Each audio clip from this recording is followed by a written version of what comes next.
Welcome, a huge welcome to Cynde McInnis to Whale Whisperers. Cynde, it's so great to have you with us today. Cynde is the convener of our Responsible Whale Watching Guides course, which we are launching as part of Whale Whisperers.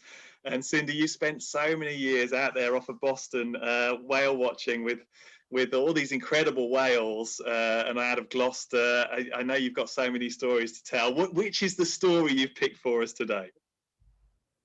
So this is probably one of my more embarrassing ones, I guess, as coming as a naturalist, the one that I felt awful. So we were about 12, 15 miles off of Gloucester, and we saw this thing floating there. And we went over to it and realized it was a dead deer. And without thinking, I said, "Oh, poor Rudolf. Go on with the trip." And on the way in, one of the crew members comes up to me and says, "Oh, I heard this woman talking to her child on the bow saying, oh, it's okay. It wasn't really Rudolph. Christmas is going to come." I felt terrible that I had ruined this poor child. Felt awful. Oh my goodness. Made a point to never reference anything like that ever again. And especially not Christmas. I mean, this poor kid thought that Christmas wasn't going to happen. I mean, without Rudolph, who's going to pull the sleigh? Oh my, I felt so badly. And I'm sure the child probably remembers it. Oh my gosh. I'm traumatized. That's pretty awful. I mean, it's so tricky, isn't it, as a guide, because people, when they trust you, they believe everything you say. And sometimes you just get so in the moment too that it just sort of slips out, and you don't think. Yeah. And it's important to have fun, isn't it, when you're on these trips? And sometimes it's at the customer's expense, and if you kind of get the vibe that they're okay with it, and you can have a bit of a laugh, and that's all part of the fun of it. But that is very, very naughty. I can understand why you regretted that. I mean, just out of interest, why do you think, or how did a deer end up miles offshore? Well, right off of Boston is Deer Island, and Really? it's named Deer Island because there was like a little passageway that the deer would swim across. So perhaps it was, they do swim, I guess. So maybe it got sucked in the tide, or maybe it was just near the shore and ended up. It was pretty far offshore for it to be intact. Wow, that is absolutely. Have you seen any other weird and wonderful things out at sea, or things dead or floating? We've seen some dead whales. Actually, I was just scanning some. Here's an example. You've actually, my name's Cynde. I scan dead whales for a living. Well, I'm doing my throwback videos, and this was in 2004. So. Oh, and that just shows that looks really nasty. Is that a propeller injury? I don't know if it's just where the ribs are and okay, where stuff is eaten it. Yeah.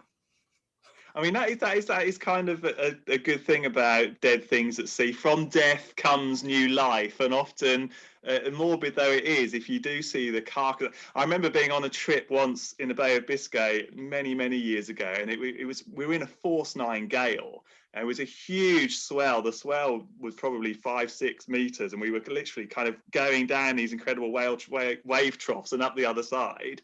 And suddenly, we hadn't seen anything for hours. I mean, the crew thought we were crazy even bothering to look. And we suddenly came over this wave down the other side, and there was a huge piece of what we assumed was a dead whale, a piece of blubber. And on it were maybe 150 storm petrels, all feeding and on this dead carcass. And to be honest, it was awesome. I mean, it looked brilliant with this incredible backdrop.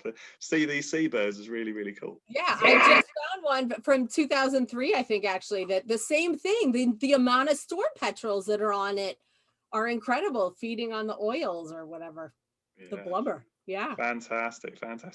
So in 20 years of, I guess you've been guiding for 20 years now, Cynde, something like that, I think you told me. My 28th year. 28 years. In 28 years of guiding, is that your biggest gaffe? Other than swearing on the microphone on accident, yes.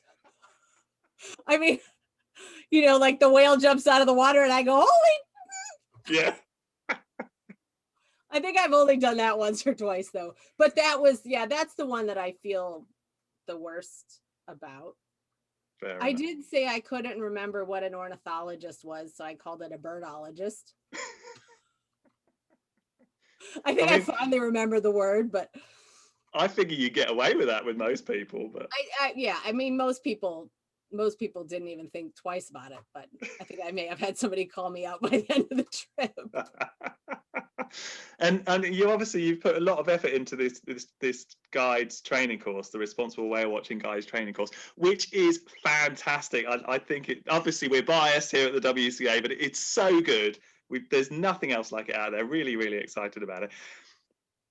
I mean, but there are some things that you can't really train, aren't there? I mean, you know, things like making a mistake and mentioning Rudolf, or, you know, or swearing on the microphone. You kind of have to learn those things on the job, I guess. I mean, you know, can you account for those kind of things? How do you be as prepared as possible?